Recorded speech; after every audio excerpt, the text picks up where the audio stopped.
Hi everyone, welcome back to our YouTube channel. Myself Dikshita Ram से, और हम recombinant DNA technology chapter revise कर रहे हैं और ये आरडीटी का 7th लेक्चर है। आज के लेक्चर में हम माइक्रो इंजेक्शन और बायोलिस्टिक मेथड्स के बारे में पढ़ेंगे। So let's start.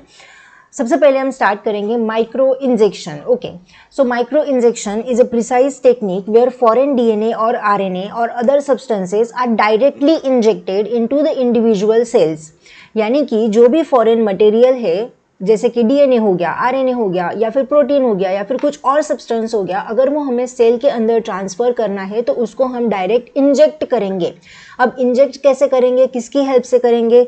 Using fine glass needles under a microscope. Microscope के अंडर होती है ये प्रोसेस। यूजिंग फाइन ग्लास की नीडल्स यूज की जाती है इसके अंदर। नाम के अंदर ही है ना भाई, माइक्रो इंजेक्शन, यानी कि हम कुछ तो प्रिक करेंगे सेल के अंदर, और किसके अंडर करेंगे? माइक्रोस्कोप के अंदर। It bypasses the cell membrane by physically introducing material into cytoplasm or nucleus. यानी कि ये सेल मेम्ब्रेन को बाईपास कर देती है और जो भी मटेरियल है वो डायरेक्ट हमें साइटोप्लाज्म या फिर न्यूक्लियस के अंदर देखने को मिलता है। This method ensures directly without relying on the natural uptake mechanism. Natural uptake mechanism क्या होता है? सबसे पहले सेल मेम्ब्रेन के थ्रू वो गुजरेगा, उसके अंदर पोर्स क्रिएट होंगी, ये सारी चीज़ें। लेकिन ये जो मेथड है वो डायरेक्टली होती है, यानी कि न्यूक्लियस और या फिर साइटोप्लाज्म के अंदर हमें वो मॉलिक्यूल डायरेक्टली देखने को मिलता है। तो ये मेथड नेचुरल अपटेक मैकेनिज्म्स पे रिलाई नहीं करती।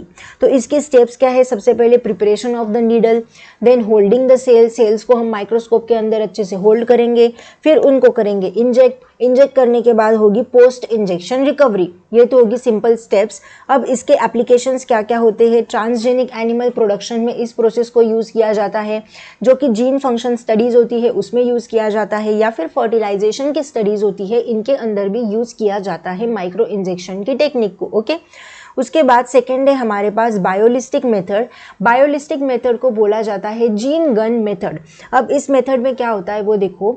It uses the high velocity micro projectile to deliver the DNA और अदर मटेरियल इनटू सेल। इसमें बहुत ही हाई वेलोसिटी से वो मॉलिक्यूल को अंदर डाला जाता है सेल के अंदर।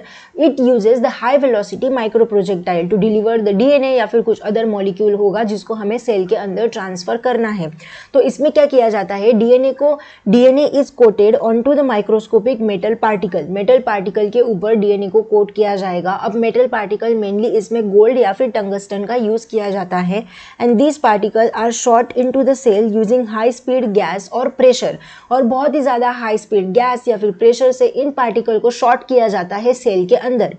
The DNA detaches from the particle. फिर जैसे ही वो अंदर जाता है तब वो डीएनए उस पार्टिकल से डिटैच हो जाता है inside the cell and integrate into the genome और फंक्शनल ट्रांजिएंटली। और जब वो जो कि मेटल का पार्टिकल था उससे डीएनए हो जाता है डिटैच, और वो सेल के जीनोम के साथ जाके इंटीग्रेट हो जाता है, और फिर वो जाके अपना फंक्शन परफॉर्म करता है। अब इसकी स्टेप्स क्या क्या होती है? Preparation of the DNA coated particle. सबसे पहले आप डीएनए कोटिंग करोगे उस पार्टिकल के साथ। लोडिंग द जीन गन के अंदर उसको लोड करोगे। डिलीवरी टू टारगेट सेल, जिस भी टारगेट सेल के अंदर हमें ये डीएनए का ट्रांसफर करना है, या फिर आरएनए या फिर अदर मॉलिक्यूल्स हो गए, तो उनके अंदर आप डिलीवरी करोगे। फिर होगा उनका इंटीग्रेशन, यानी कि वो डीएनए होस्ट सेल के जीनोम के साथ जाके इंटीग्रेट हो जाएगा, और फिर हो जाएगी उसकी रिकवरी, एंड देन फाइनली आप उसका एनालिसिस कर सकते हो। तो बायोलिस्टिक मेथड के जो एप्लीकेशन है, तो इसको प्लांट जेनेटिक इंजीनियरिंग हो गया, वैक्सीनेशन हो गया, जीन थेरेपी हो गया, इन सभी चीज़ों में इसको यूज़ किया जाता है। एंड यहाँ ये तो हो गया आज के लेक्चर के बारे में, जिसमें हमने माइक्रो इंजेक्शन और बायोलिस्टिक मेथड के बारे में देखा। बहुत ही छोटा सा लेक्चर था, शॉर्ट लेक्चर था। बस आपको ये पता होना चाहिए कि माइक्रो इंजेक्शन क्या होता है, इसके स्टेप्स क्या होते हैं, बायोलिस्टिक मेथड क्या होती है, ये सारी चीज़ें। आई होप कि आपका रिवाइज हो गया होगा। Thank you so much for watching. मिलते हैं हम नेक्स्ट लेक्चर में। तब तक के लिए keep achieving, keep learning, keep thriving, bye and take care. You can support my channel by scanning this QR code via UPI. Any small contribution means a lot to me and helps me continue creating content.